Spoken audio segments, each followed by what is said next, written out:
জোয়ার শুরু হয়ে যায়। শুরু হওয়ার পরে হিরোইন কি চান করতে গেছে, পিছু পাটা ফেসে গেছে তাদের। তখন হিরো দেখতে পায়, ওকে ধরতে যায়।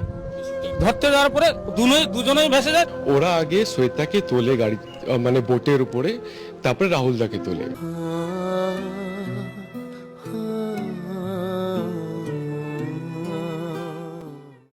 ভোলে বাবা পার্ক আউটডোর শ্যুট ছিল দীঘার নিকটবর্তী ওড়িশার তালসারিতে। শ্যুটের ফাঁকেই ঘটে মর্মান্তিক ঘটনা, জলে ডুবে যান রাহুল। ঠিক কী ঘটেছিল এদিন? জি বাংলায় নতুনভাবে শুরু হয়েছিল ভোলে বাবা পার্ক সিরিয়ালটি, আর সেখানে কেন্দ্রীয় চরিত্রে দেখা যাচ্ছিল রাহুল অরুণোদয় বন্দ্যোপাধ্যায়কে। রাহুল ও শ্বেতার চরিত্রের বিয়ে দিয়েই শুরু হয়েছিল গল্প। দুজনেই গিয়েছিল মধুচন্দ্রিমায়, আর তারই আউটডোর শ্যুট ছিল দীঘার নিকটবর্তী ওড়িশার তালসারিতে। শ্যুটের ফাঁকেই ঘটে মর্মান্তিক ঘটনা, জলে ডুবে যান রাহুল। জানা গিয়েছে রবিবার সকাল থেকেই শুটিংয়ে ব্যস্ত ছিলেন ভোলে বাবা পার্ক টিম। সঠিকভাবে শেষ হয় কাজ। অম্বরেশ ভট্টাচার্য ভাস্কর চট্টোপাধ্যায়কে নিয়ে গাড়ি ছেড়েও দেয়।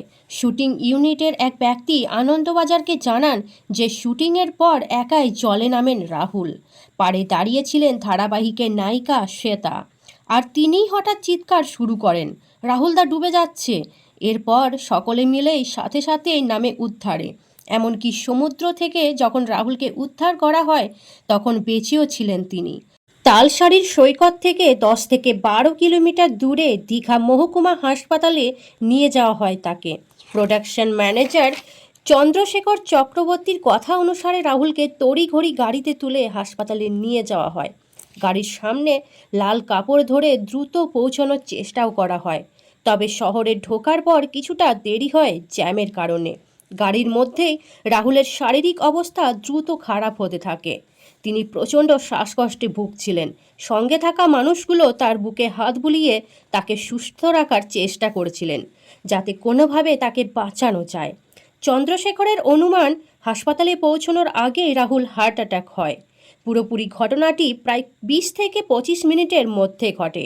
হাসপাতালে পৌঁছানোর পর ডাক্তাররা তাকে মৃত ঘোষণা করেন। সোমবার কাঁথি হাসপাতালে ময়নাতদন্ত হয়েছে তার। ঘটনার সময় উপস্থিত ছিলেন রাহুলের গাড়ি চালকও। তিনি জানিয়েছেন, রাহুল দাস সমুদ্রের দিকে এগিয়ে যাচ্ছিলেন। আমি বারবার বারণ করছিলাম, শোনেননি আমার কথাও। এদিকে চোখের সামনে রাহুলকে জলে ডুবে যেতে দেখে মানসিকভাবে বিধ্বস্ত হয়ে পড়েছেন তার ধারাবাহিকের নায়িকা শ্বেতাও।